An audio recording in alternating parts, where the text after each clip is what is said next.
de la guerre des contraires. L'idée que pour être éclairé, il faut être constamment silencieux et immobile est un mythe. La vérité est que l'apparence du silence et de l'immobilité est déjà présente dans le surgissement de la vie. Il n'y a pas de bonne ou de mauvaise façon d'être, et tout ce qui apparaît est déjà parfait. Ce que nous appelons l'esprit n'est que des histoires et des systèmes de croyances qui n'ont jamais été vraiment les nôtres, mais qui ont été hérités d'autres personnes. La libération et l'illumination viennent du fait d'être la vie, qui est sans effort et spontanée, et qui se cache à la vue de tous au milieu du quotidien. L'ordinaire devient extraordinaire lorsqu'il n'y a pas de personne ou d'esprit qui surgit, et il y a une joie subtile dans cette prise de conscience.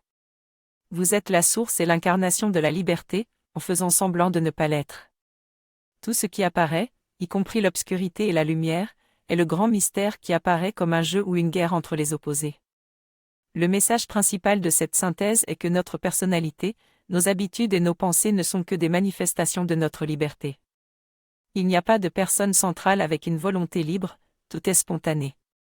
Il n'y a pas de changement dans les tâches quotidiennes à accomplir, mais tout est simplement ce qui est vu en train d'arriver sans qu'il y ait un « faiseur » derrière.